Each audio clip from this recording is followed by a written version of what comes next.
Hi class, my capstone examined the connection between body mass index and income. The research in this capstone explored the connection between income and BMI by utilizing a combination of data from the Centers for Disease Control and Prevention and the United States Census Bureau. BMI is a risk factor for many chronic diseases, such as heart disease, type 2 diabetes, and even some types of cancer. The higher the BMI, the more likely the person is to have health problems. This costs healthcare providers and insurance companies a lot more money. Healthcare providers could use data analytics to identify people with high BMIs and design targeted health programs to help them lose weight. Insurance companies could use the data to adjust premiums or incentivize maintaining a healthy BMI through different wellness programs. Pharmaceutical companies can use the data to tailor marketing and product development for medications and supplements related to weight management or obesity to demographics with varying income levels. Overall, the study aimed to answer the following questions. How does income averagely relate to changes in body mass index over the years? What is the obesity rate like per income bracket? What is the relationship between different ethnic groups' obesity rates and the overall obesity rate? And how well does the model predict the overall obesity rate based off of the ethnic groups' rates? The hardware components used were a MacBook Pro, which was the physical device used to run all of these software applications. The software components were the Snowflake database, which is a cloud-based data warehouse that was used to store and analyze data. Mode is also running on a cloud infrastructure as it is a cloud-based data visualization tool. Python is running on the MacBook Pro as well, and it was used to analyze the data. The data flow in this scenario would be as followed. So a data source, raw data ingestion into the data warehouse, Snowflake database, data transformation, BI tool, Mode. Snowflake was chosen as the project's database for numerous reasons, but most notably, Snowflake offered a free trial, which aligned with the project's budget. Snowflake is also relatively easy to use given its cloud-native architecture, which eliminates the need to focus on any sort of IT management that many on-prem solutions would have required. This was super helpful given the time constraint of the project. Additionally, Snowflake provides flexibility in handling varying workloads and data sizes. Mode was used as the primary data visualization tool. Once the necessary data had been gathered, structured, and analyzed using SQL, visualizations could be constructed based on that data. As you can see to the right, Mode's Visual Explorer feature iterates towards the end visualization by using modular independent components.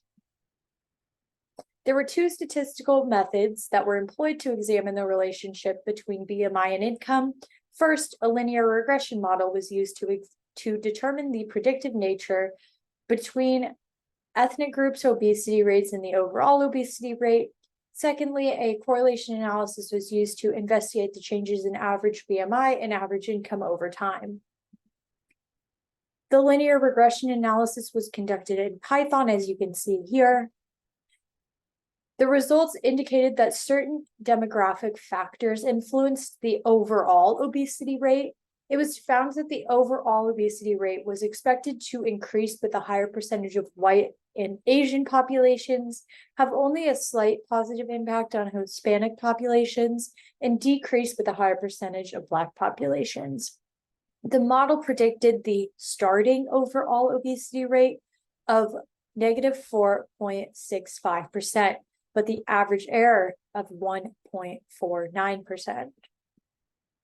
The correlation analysis was also conducted in Python, as you can see here.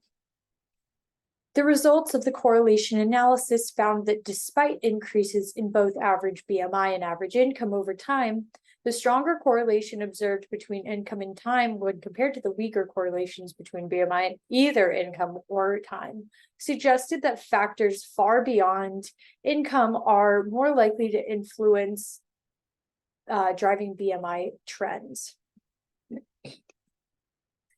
In addition to the linear regression and correlation analyses, further insights from the data highlighted the relationship between income and obesity rates, specifically data analyzed from the 2021 BRFSS that found lower income Americans generally exhibit higher obesity rates than those of a higher income, specifically the income bracket of 15,000 to 24,999, which demonstrated the highest obesity rate. However, the relationship is quite nuanced. Obesity rates vary not only by income, but also by state, as you can see in the image to the right. There are several examples of other research that have found similar things. For example, Trust for America's Health in 2022 found that obesity is influenced by various factors and extends far beyond just individual behaviors. Social and economic elements like poverty, as well as the effects of structural racism and health inequities, are closely linked to obesity. These factors contribute to higher obesity rates in lower income communities that lack the necessary resources to promote healthy eating and physical activity. In fact, as of 2021, the obesity rate reached or exceeded 35% in 19 states. Nebraska, North Carolina, and South Dakota surpassed 35% for the first time.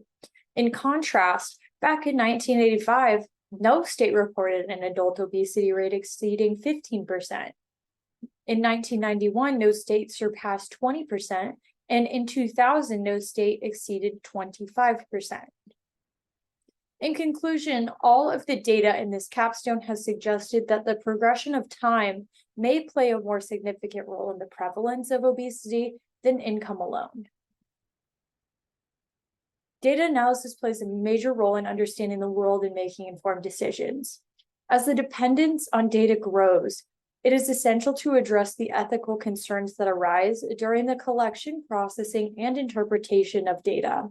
To ethically conduct data analysis, we must consider the potential harm or unfairness to individuals or groups and take the necessary steps to alleviate these issues. Inadequately protecting or improperly handling sensitive information could result in legal consequences and reputational harm for the conduction of this study. Conducting a research study that focused on BMI and income levels, which are both very sensitive topics, carried the risk of stigmatizing individuals based on these characteristics. Any misinterpretation or misuse of the findings could have led to discriminatory practices, negatively impacting an individual's well-being. It was necessary to consider the possibility of social or psychological implications and ensure that these findings are not being used to promote stereotypes or any sort of unfair treatment. Despite the valuable insights that the study has provided into the connection between BMI and income, the study is not without its limitations. One significant constraint is the observational nature, which allowed for the establishment of associations, but not causations. The observed relationship does not imply a direct cause and effect relationship, as there were various factors not considered in the study. Another limitation is using BMI as the sole indicator of obesity. Even if it is a straightforward metric, it does not differentiate between fat and muscle mass. So future research should consider incorporating additional health factors for further understanding these relationships. There have been many challenges of earning a Master's of Science in Information Systems and Business Analytics. I think the most challenging part of this program was achieving a work-life balance with the school workload constantly requiring attention alongside my existing job responsibilities. Some assignments were much more complex than others. Some courses were much more challenging than others. And I know none of us will forget the short quarters with the demanding deadlines. The difficulties were outweighed by the interesting aspects of the program. Learning to use technology for data-driven decision-making and gaining further insights into the constantly changing digital landscape was incredibly rewarding. I also can't forget getting to work with talented peers. While we all come from diverse backgrounds, we all share the same passion for technology and business, and I want to wish all of you the best on your future endeavors. I look forward to watching all of your presentations. And here is a short glance at my preferences. I hope you all enjoyed.